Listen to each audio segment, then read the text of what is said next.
Tutta l'isola di Sant'Erasmo in festa ha accolto con gioia oggi l'arrivo del patriarca di Venezia, Monsignor Francesco Moraglia. Una giornata memorabile per i residenti da raccontare e attesa da anni. Così la visita pastorale del vescovo è arrivata in una delle realtà più piccole ma al tempo stesso particolari della diocesi. Un'isola con meno di 700 anime tra Sant'Erasmo e le Vignole, fatta di campi, aziende agricole e laguna, dove la parrocchia di Cristo Re guidata dal parroco, Don Mario Sgorlone, è un punto di riferimento assieme alla scuola elementare dove sono iscritti 13 bambini suddivisi in 2 classi.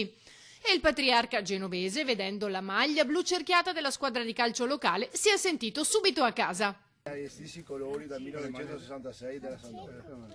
No, questo non Gemellati non siamo riusciti a farlo. Abbiamo qualche anni fa, non hanno mai accettato loro. Magari se lei può intervenire, visto che era a Genova. Monsignor Moraglia si è intrattenuto con gli abitanti e ha visitato diverse realtà, appunto associazioni sportive, remiere, aziende agricole, i mitici Vignotto, campioni della storica, prima di concludere presiedendo la Santa Messa a cui ha partecipato tutta l'isola. Una piccola isola molto viva che deve fare i conti con una riduzione della popolazione segnata anche dal punto di vista della produttività, soprattutto agricola, che era un punto di forza dall'alluvione L'Acqua Granda del 1966, che cerca di mantenere viva la sua vocazione.